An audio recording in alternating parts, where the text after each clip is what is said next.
RSS നേതാക്കളുമായുള്ള കൂടിക്കാഴ്ച സ്ഥിരീകരിച്ചിട്ടും പ്രവർത്തനത്തിലെ വീഴ്ചകൾ ഭരണകക്ഷി MLA തന്നെ തുറന്നു കാട്ടിയിട്ടും ADGP MR അജിത് കുമാറിനെതിരെ സർക്കാർ നടപടിയെടുക്കാത്തതിൽ ഇടതുമുന്നണിയിൽ എതിർപ്പ് ശക്തമാകുന്നു.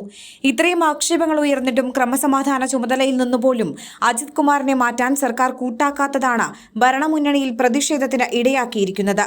ക്രമസമാധാന ചുമതലയിൽ നിന്ന് മാറ്റുന്നില്ലെന്ന് മാത്രമല്ല, അദ്ദേഹത്തെ കുറ്റപ്പെടുത്തുന്ന പ്രതികരണം പോലും വേണ്ടെന്ന നിലപാട് സ്വീകരിച്ച മുഖ്യമന്ത്രി അജിത് കുമാറിനെ സംരക്ഷണ കവചം തീർക്കുകയാണ്. ഇത് മനസ്സിലാക്കിയാണ് CPI ദേശീയ എക്സിക്യൂട്ടീവ് അംഗം K പ്രകാശ് ബാബു സർക്കാരിനെതിരെ വിമർശനവുമായി പാർട്ടി മുഖപത്രത്തിൽ ലേഖനം എഴുതിയത്. മുന്നണി യോഗം കഴിഞ്ഞ ആഴ്ചകൾ പിന്നിട്ടിട്ടും RSS നേതാക്കളുമായി കൂടിക്കാഴ്ച നടത്തിയ വിഷയത്തിൽ അജിത് കുമാറിനെതിരെ ചെറുവിരൽ പോലും അനക്കാത്തതാണ് CPIയുടെ ദേശീയ നേതാവായ K പ്രകാശ് ബാബുവിന് ലേഖനമെഴുതാൻ പ്രേരണ ആയതെന്ന് വ്യക്തമാണ്. മുന്നണി യോഗത്തിൽ ശക്തമായ വിമർശനം ഉയർന്നിട്ടും അജിത് കുമാറിനെ സംരക്ഷിക്കുന്ന സമീപനത്തിൽ നിന്ന് കടുകിട പോലും മാറാത്ത മുഖ്യമന്ത്രിക്കെതിരായ വിമർശനമാണ് പ്രകാശ് ബാബുവിന്റെ ലേഖനത്തിന്റെ സംക്ഷിപ്തം. ഒരു ഫാസിസ്റ്റ് സംഘടനയുമായി രഹസ്യ ചർച്ച നടത്തുന്ന പോലീസ് മേധാവി ഇടതുപക്ഷ രാഷ്ട്രീയ ധാരണകൾക്കും ഭരണ സംവിധാനത്തിനും കളങ്കമാണ്. രാഷ്ട്രീയ നയവ്യതിയാനം ഉദ്യോഗസ്ഥരുടെ റിപ്പോർട്ടിലൂടെ കണ്ടുപിടിക്കേണ്ട ഒന്നല്ല. രാഷ്ട്രീയ ബോധ്യമാണ് ഇവിടെ ആവശ്യം.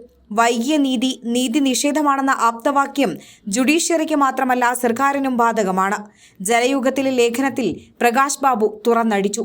RSS നേതാക്കളുമായി കൂടിക്കാഴ്ച നടത്തിയ ADGPയെ ക്രമസമാധാന ചുമതലയിൽ നിന്ന് മാറ്റണമെന്ന ആവശ്യം ഉയർന്നപ്പോൾ സംസ്ഥാന പോലീസ് മേധാവിയുടെ നേതൃത്വത്തിലുള്ള അന്വേഷണം നടക്കുകയാണെന്നും അന്വേഷണ പരിധിയിൽ ഈ വിഷയം കൂടി ഉൾപ്പെടുത്താമെന്നായിരുന്നു മുഖ്യമന്ത്രിയുടെ മറുപടി.